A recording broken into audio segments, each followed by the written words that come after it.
everybody, welcome back to the Chaotic Little Book Corner. Welcome back to my video, and here is Amanda with me. Hello, fellow cyborgs. I'm Amanda. I never say my name. It's in my channel name, I guess, is why. I'm just too lazy. It really isn't your channel name.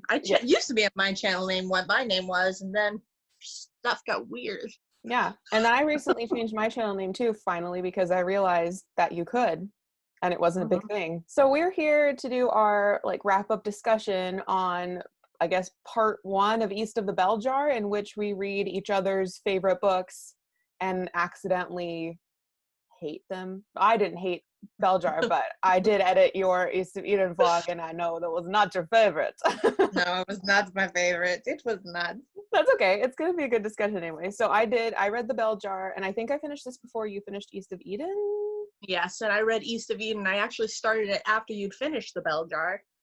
And then I got into a reading slump because I was reading it. And then I just struggled my way through it. Well, I'm not going to apologize because I still think it's a very excellent book. Though I also don't think it's perfect. I think it's written well in a lot of formats. I like John Steinbeck's writing. It just, it didn't work for me. That's okay. It doesn't have to work for you. Yeah. Did you want to kind of talk about one book and then the other book, or did you want to talk about the topics? Sorry, there's a cat outside who really wants in. Sorry, you can't come in. You'd be too distracting. Her little paws under the door. Anyway, or do we want to talk about them at the same time? Talk about both books at the same time? So I think there's actually a good amount of overlap in themes between these two. So it works to talk together. Okay, that sounds good. I was thinking that, we kind of already talked about our overall thoughts a little bit upon finishing each other's favorites. Mm-hmm. I overall gave the Bell Jar 3 stars. I thought it was fine. I didn't really understand why people loved it, but I didn't have any negative feelings toward it, was my overall takeaway of it. Did we want to talk about why East of Eden's my favorite and why Bell Jar is your favorite, and kind of sure, go into that? Yeah, we can do that. Do you want to go first, or do you want me to go first, since I've got No, I'll go first. Okay. I'll go first. So I think that the Bell Jar for me is such a staple, and it's my favorite book because I relate to it so much. I think that for me, I've been in that situation where, suicide seems like the best option and life just doesn't make sense anymore. And trying to process the world in a way that feels almost too much just feels so much more relatable to me. And then on top of that, I just thought the prose were so simplistic. I don't think she writes in a particularly beautiful way. I don't think she's a flowery writer, but I think her prose are just very simplistic and to the point. And there's a lot of value to that. And I think that for where she comes from in history, she did an amazing job. If you look at historically what she was doing, she was very, very, very important to the writing scene. And then on top of that, Sylvia Plath as a person is just so, I just relate to her really hard in a lot of ways. And I want to know more about her life. I don't have any biographies on her, which is a bummer, but I probably should get some. Gotcha. So it sounds a lot like you personally connected with the experiences in this book, and also personally connect with the author as well. Did you have a connection with Sylvia Plath before the Bell Jar, or did that enrich your experience of reading the Bell Jar? So it's interesting. My experience with the Bell Jar prior to reading the Bell Jar was I was in junior high, and I was at an alternative hippie school.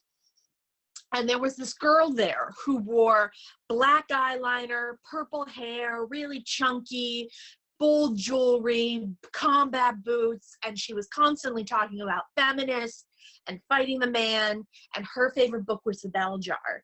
And I just always thought, I am never going to be that cool.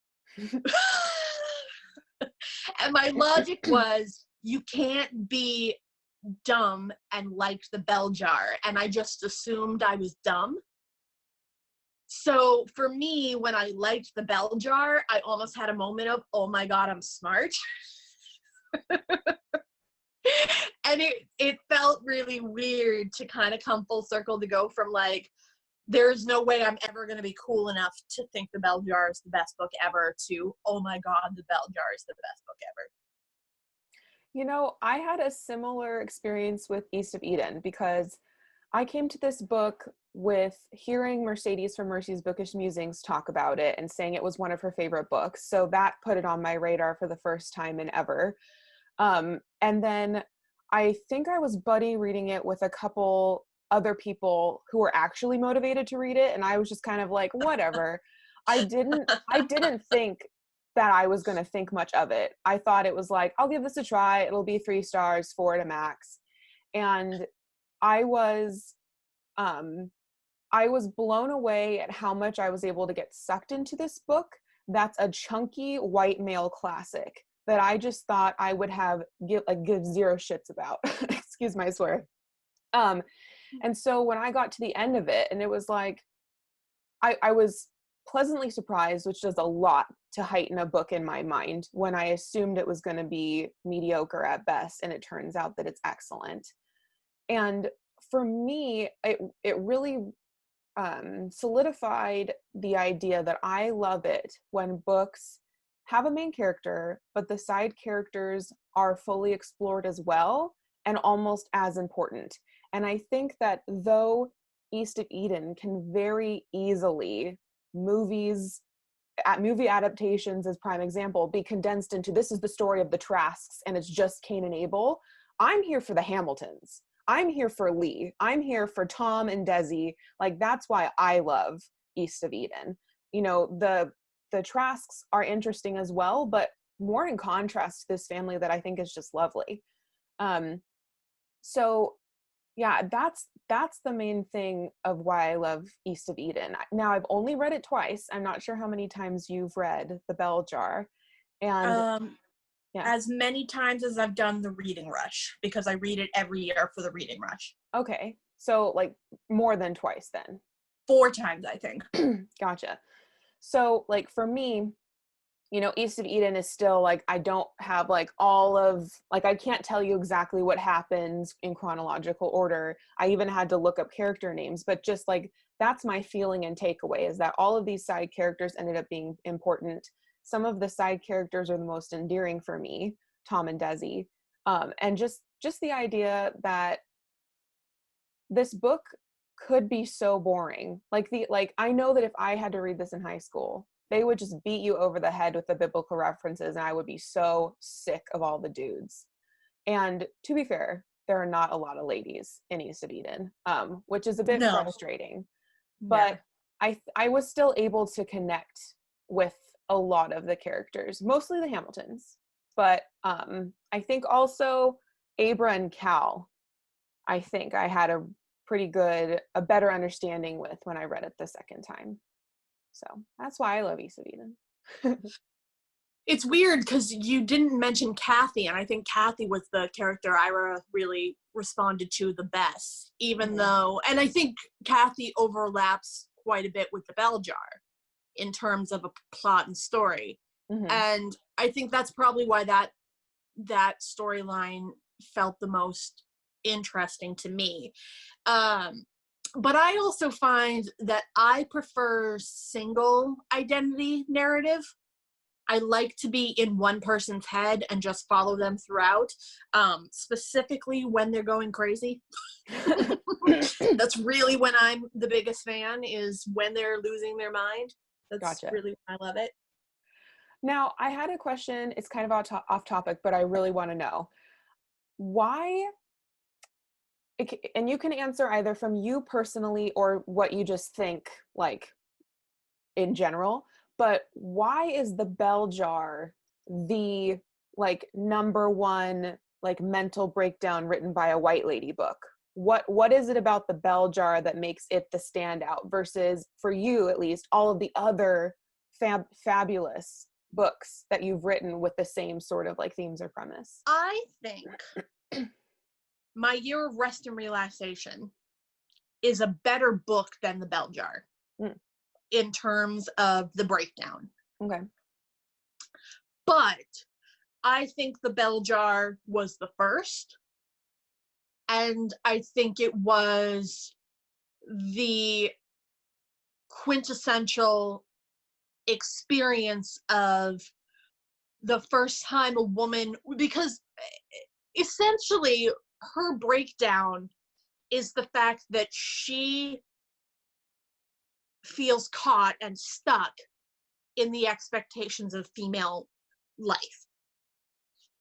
That's her essential breakdown, is she feels stuck as a female.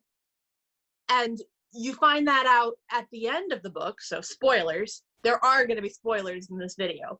But you find out at the end that she doesn't want to have a baby. She wants to be able to be free.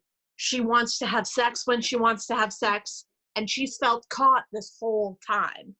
And the whole book is watching her date and try and relate to people and try and find solace within being a female. And she can't find it. She can't find that center. And I think that is something that women will always relate to, is the idea that being a female makes it hard. And being a female can drive you to the point of breaking, because you're expected to do so much while doing nothing at the same time. Yeah, you're expected to work hard, but your hard work is not recognized as hard work.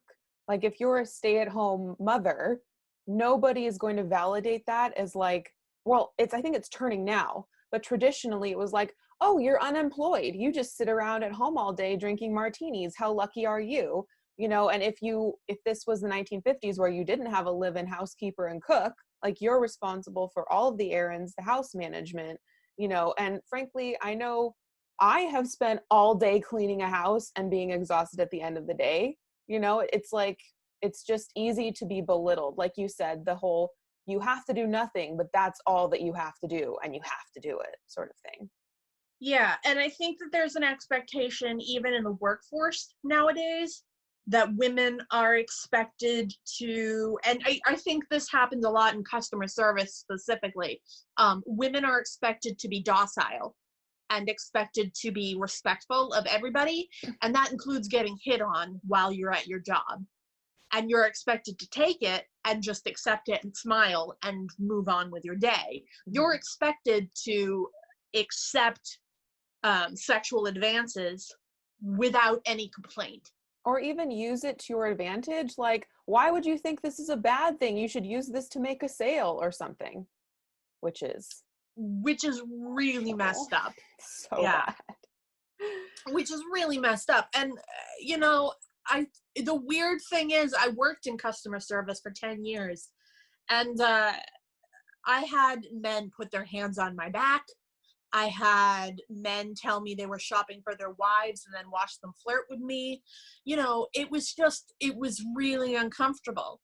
And I think the place I felt the safest was at Sephora, which was the makeup store, because if a man came in there, he was in your territory. He was at your mercy. He didn't know what he was doing there, and you had to tell him what to do. And he didn't have the choice to flirt with you because he knew that he didn't have the option to be aggressive. But everywhere else I worked, they had the option to be aggressive because there was nothing there they didn't know. What you were saying about the parallels between Bell Jar and East of Eden with Kathy. And now, unfortunately, I think Steinbeck has done Kathy a dirty. Like she is set up from the beginning. The most euphemistic way you can say it is a sociopath. And I think the way it might even be described in the book is like evil, which is incredibly frustrating and problematic. And she does a lot of really questionable, violent things. She kills her parents. She attempts to abort her children. And then she eventually turns to sex work and opens up a brothel that I believe is well known for his sadism and also blackmail. So here's Kathy finally taking the power out of man's hands. And the only time that she's humanized is like at the point of her suicide, which I, the first time I read it, really loved, because Kathy was the villain of the book. And then we get to the part where she talks about Alice in Wonderland. And I was just like, oh my gosh, Kathy's a person. But there's a problem in the whole book saying Kathy's not a person. And then only at the end, Steinbeck being like, take back, she is a person, feel bad because she's dying. Well, and I think there's an overlap between her and Mary Magdalene. I think if you read certain stories of Jesus and his followers, Mary is depicted as this evil, bad influence that showed him sex when he shouldn't have. And, you know, she's considered a prostitute. That's Mary Magdalene's whole thing. She's not given a voice, even though she was one of his most dedicated followers. She probably had a lot of depth to her. I don't think that you follow a Messiah with no thought. I think at least not a Messiah that's going against the grain. I think if you're following the status quo, there's not as much thought put into it. But to go with something new, you have to have a deeper interior. You have to have more thought. And I think Kathy is the same way. She had to have more thought and more feeling and more existence. But she's not given that. She's not allowed to have that. She's expected to be the bad mother, the bad wife, the bad woman. And that's her place. That's all she's meant for. Yeah. And I think it also is really troubling that her whole life, Kathy has used people, specifically men. And even when, when Adam moves her to California, she says, like, I'm not going to stay with you. I'm going to leave. And she does. And I don't think she ever exhibits any parenting desires at all, hence the violent abortion she tries to complete. And oh my God, that abortion. I know. I'm sorry. I did not warn you about that. I forgot. But my point is, her suicide is prompted by Cal introduces Aaron to Kathy, knowing that this will bring Aaron down a peg. And I think it's Aaron's reaction, negative reaction to his mother, Kathy, is what determines her to kill herself, right? Which I find troubling and also kind of like not consistent with the text, because this is a woman who said, like, I don't care if I have kids, like, I live my own life. But here's this like one male gaze that suddenly is literally life and death for her. Well, he is such a pious character. St. John Rivers.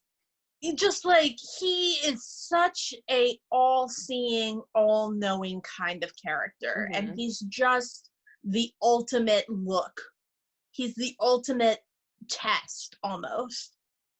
And he is incorruptible. And so to be faced with the most corruption he could possibly be faced with, he's cruel. Yeah. I mean, I don't think Aaron's all that, personally. And I think his tantrum, like, I think if he truly was this just perfect human, this perfect pious human, he wouldn't have displayed contempt for his mother. I think he would have tried to help her or understand her. So I think in that moment, we kind of see Aaron's true colors of, like, he's really not as less judgy as anybody else, as much as he seems like he's just this, wise character. And then he ends up like rage quitting off to World War I and getting killed, you know? Which is such a childish response. Childish also in the idea that like, so going off to war where you could die is your runaway plan? Like, you know what I mean? It's almost like he didn't realize that there could be actual consequences for going to war. No, I don't think he did realize there were actual consequences. And then the only other female that we have interacting is his girlfriend, who then goes with brother. Mm-hmm. How do you even deal with that? Like, you put this girl in the situation where, ha ha ha, I'm the evil brother and I have now taken you.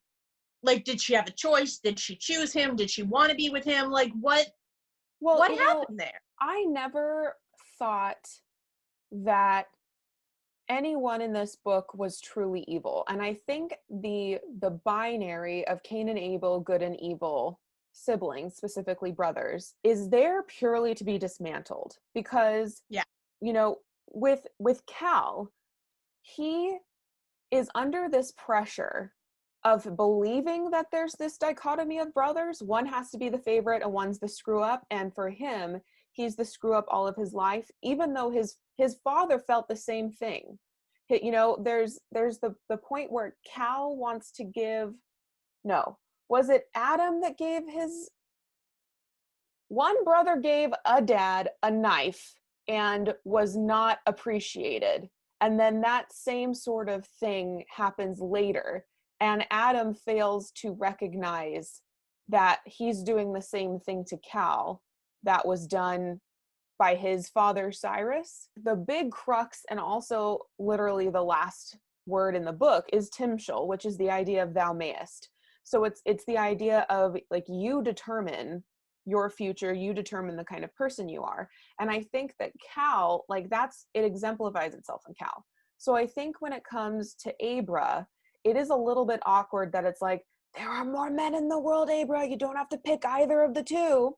But I think for her, she comes to the realization that she like dismissed Cal too quickly, that he's a more complex person than Aaron, and that Cal's had to deal with more crap than Aaron. Aaron hasn't been tested really. And the first time that Aaron is tested, when he sees Kathy, well, I don't know if it's the first time, but it's a big test, he kind of fails it, you know? I don't think he does well with any of the tests that are given to him. I think he floats. Yeah. I think he floats. I think he floats through life. He's the prodigal son. Like he can do no wrong, and therefore he sees no wrong in what he does. Mm-hmm. Mm-hmm. And I think as a result, he sees no value in thinking or trying to dissect his own actions. He just kind of takes it for granted that he has a place in the world and in his family and in his father's eyes, whereas that's something that Cal is having to create for himself. I mean, Cal giving his father the money and then offering it to his brother, he had good intentions. Mm-hmm. He knew what he was doing, and he was trying, while his intentions were slightly maniacal in that he was trying to blackmail in a little way, to try and convince him to be the favorite. But at the same time, he was trying to help. He genuinely wanted to help. Now, we've talked a lot about East of Eden, so I kind of wanted to make sure that you get to grill me with questions regarding the bell jar or you know, something like that, because I could talk about East of Eden for like an hour. Oh, I know. My question to you is, did you feel her suicide attempts were half-hearted, or do you feel like they just didn't work? I definitely don't think that in the bell jar, it's Esther, right? Nailed it. That Esther's suicide attempts were at all like disingenuine or half-hearted. And those were probably my most favorite passages in the book. Because Wikipedia claims they're half-hearted. Well, Wikipedia is written by randos, so you could tell when reading her thought process that it was like certain things had to happen, and if they didn't happen quite this way, then you aborted mission, you know, at like in this juncture sort of thing. And frankly, like, not to be too morbid, but I don't blame her for wanting to have like a good death, so to speak, you know, like the idea of having a botched suicide attempt where you've put yourself through pain and suffering and don't get to have the release at the end is kind of an awful idea. So if she's wanting to make sure that she's, taking her time to make sure that this choice of hers follows through the way that she wants, I can see the rationality of that. I didn't think of it as her like chickening out. I, though, a couple times was like, well, you could do this, but I'm not the boss of you. You know what I mean? But she has a couple of moments where she chooses the wrong choice for suicide. Not to say that I encourage suicide or want people to research hers and then think of better ways. right. Yeah, I'm not encouraging that. No. But she makes mistakes along the way, except for her final attempt, where she's found, which was just sheer luck. She would have died if she hadn't have been found. Yeah. Though that scene did confuse me. And I recognized that we were supposed to be disoriented about what was happening because we were in her point of view. And she would literally have no idea what was happening. But in the aftermath of her rescue, I guess you could say, Yeah. I was kind of perplexed, like why her head had been shaved, why she was so beaten and bruised, just exactly what had gone on. And the narrative didn't seem interested in telling us. So I assume Esther didn't really even give a care either. It was just a matter of, well, that didn't work. Now I have to figure out what's going to happen next, sort of thing. Interesting fun fact. Dr. B in the book is based on my cousin's grandmother. Huh. Cool. My cousin's grandmother was one of the head psychologists at McLean. From what I understand about what she said about Sylvia Plath, Sylvia herself had attempted a couple of times. The appearance of her at the end of the book is to demonstrate her appearance internally. Regardless of how she got there, that's where she is now. She's broken, she's beaten, she's no longer feminine, her hair is gone. She's failed at being beautiful, which is the woman's number one, like, basic goal. Yeah.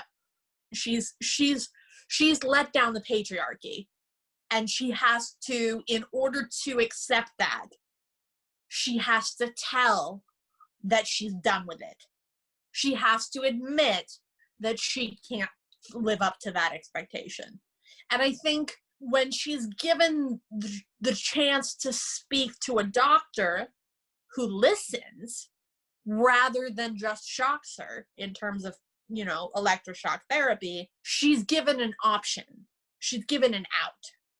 And I think that's the other thing about the bell jar that's so special, is it demonstrates the true relationship a person can have with their therapist when they're heard. Because I think you have to go through some bad therapists to find a good one. I think it took me 25 years to get my diagnosis. My diagnosis of DID probably would have been acceptable to diagnose by the age of 5. So it took 20 years. So for 20 years, I was considered flighty, a liar, just not in reality, not fully in reality. And it took the right doctor to be able to diagnose that and to properly give it its due diligence. And I think that it took her finding the right doctor to get her birth control, because she got through birth control. She gets her into the world of work instead of, just half-assing life. She allows her to talk about sex and boys, and she allows her, and now there is a slight reference at the beginning that she does have a child. Yeah, I think I remember reading an analysis of Bell Jar saying that there's a idea that she does become a mother eventually. Right. But I don't think her story is taking place 5 years after the fact. I think it might be 10 years after the fact. I think she was a later life mother. I think she lived a life first and then became a mother. Who she became a mother with, and if she became a mother by choice or by mistake or with a partner that stayed or anything like that, we don't know. But I think she became a mother later in life. I think the contrast of her care based on the two psychiatrists that she went to see was excellent. And I think that that is something that a lot of people don't think about. They don't think about really curating their choice in their health professionals.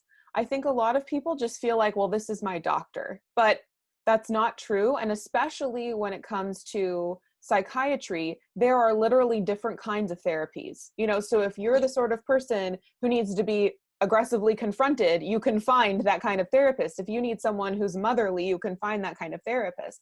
And it was like, I nearly cried at the scene when Eleanor is being taken to get her second electroshock treatment and her first one with her new doctor. And she was like, you were going to tell me. Why didn't you tell me? And obviously, and the doctor says, well, if I had told you the night before, you wouldn't have gotten any sleep. You would have been worried, which is true.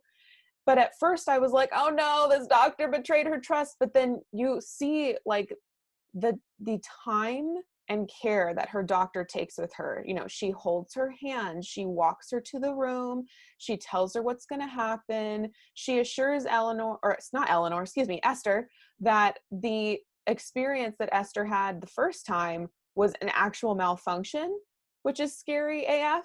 And the first time that Esther was given electroshock treatment, she showed up, was bustled into a back room, strapped to a bed. The nurse was kind of jokey, not very, you know, compassionate. She had a botched electroshock treatment, and then she was sent home. And like, it was like, wham, bam, thank you, ma'am, you know, versus the care and attention and just overall sort of care that this second doctor, and I thought it was telling as well that it was a female doctor, though I don't necessarily love the idea that women are just naturally more caring idea. But no, that contrast was excellent. Yeah, my therapist is a male. And he challenges me more than any other therapist I've ever had to do things that make me uncomfortable.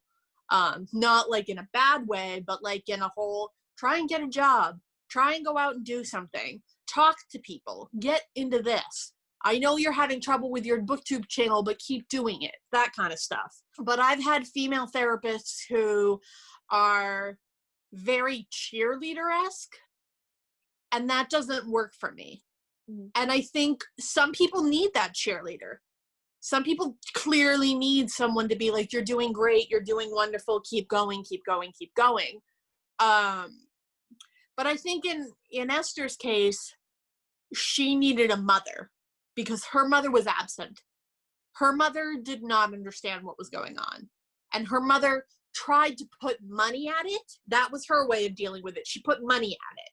And she tried to solve the problem by putting funds into it and paying for the nicer care and giving her the better rooms and things like that. And that's great. And in that day and age, that was almost all you could do. Here's the thing that's interesting. McLean Hospital, which is what she's based on when she finally gets into a good hospital at the end, used to be run by Harvard University. It is now a public place, and it's not as good. It's lost its push. But in those days, it was top of the line for the country. It was between that and Bellevue. So she was getting top of the line treatment for the first time. But it took her falling to the bottom to get the best treatment. And that's, unfortunately, that's how the mental health system works. You have to fail miserably and be completely at a loss and at your end of your rope to get the best treatment, because they don't believe that you need the best treatment until you're there.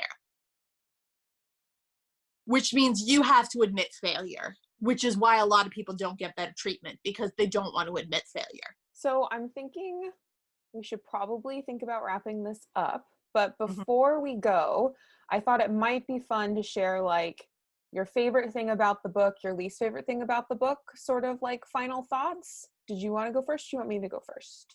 You go first. Cool. So my favorite thing. My favorite thing was probably that scene where her psychiatrist comforts her and really shows like true care and compassion as being a doctor in a time, you know, where Esther truly needed that comfort, but she also wasn't going to give in to Esther's like, you have to tell me a week before sort of mentality, which would have been counterproductive for Esther. That was what affected me the most emotionally. And I think it was just also just a really powerful reminder. And I think if anyone's going to take away anything from the mental health industry, I guess, by reading The Bell Jar, the idea that not every doctor is the same, you can find a doctor who truly connects with you, I think is a really excellent note to take from Bell Jar. My least favorite thing was probably the one racist scene, and there was also one like homophobic scene in there that I'm not laughing at the racism. I'm laughing at the fact that it's in there. yeah, it's just, I mean, I can understand that this is a product of its time. Yeah. But it's just one of the things just like, no, don't do that. You don't need to. You know, like it didn't add anything to the book. And I assume it's in there just because it was like, well, this scene is a scene and there's nothing wrong with it, but it's just dated, very much dated Yeah. now. So yeah, I was feeling fairly indifferent about the book. And then those two scenes, I was just like,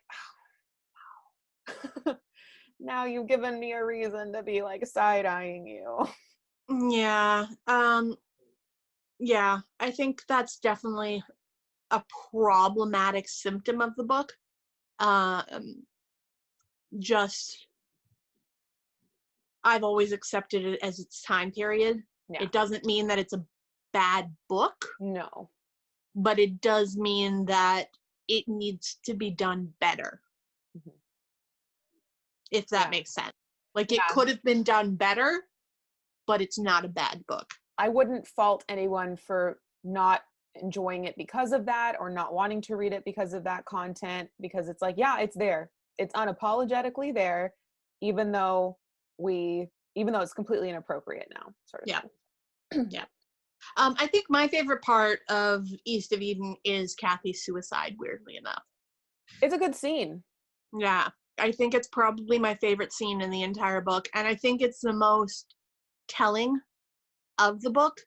I think it's almost a culmination of everything and all the feelings and all the emotions, and that idea of good and evil finally finding its place and allowing it to see that there is no just good and evil. It's a gray. But I think my least favorite part is how much it hits you over the head with the biblical stuff. I'm with you. Yeah. Steinbeck, I've read a lot of his other fiction, Mm-hmm. and he really doesn't get women any better than Kathy. I No. think Kathy's actually probably the best female character or the most nuanced female character he's ever written. Yeah. He really, really likes his female characters to be non-entities or prostitutes, unfortunately, which is just, you know, it's that's why East of Eden is my favorite book of all time right now. I'm not necessarily convinced that it will be my favorite book throughout my lifetime. Who knows? But Steinbeck will never be my favorite author. And it's not only like Yeah. I'm taking a stand against that, you know, it's his other books didn't hit me as much, but that's definitely something, you know, John Steinbeck was a cis white male and he wrote about cis males, most of them white, you know, so that's just something about him. Yeah. And I think, honestly, my favorite author is Charlotte Bronte, not Sylvia Plath. But the person I relate to the most is Sylvia Plath, and the person whose book I love the most is Sylvia Plath. Gotcha. I think that's very interesting, but also like a good thing to note that your favorite book does not necessarily mean it's your favorite author. You know, that they don't have to be the same thing. No. Yeah. Well, did you have any final thoughts or anything like that? No, I think I'm good. Cool. So that concludes our wrap-up discussion on East of the Bell Jar. So you'll be seeing on both my channel and Acacia's channel our spoiler-free reviews of the two books. In case you wanted that and also got to the end of this video, I mean, they'll be there, but it's mostly going to be there for the people who didn't want to watch this video, which I'm assuming is quite long. Thank you so much for watching. If you have any questions or comments, go ahead and leave them in the comment box below. If you liked this video, give it a thumbs up. If you loved it, click that subscribe button down below. I post videos every Tuesday and Thursday on my channel. Amanda does whatever she wants. That's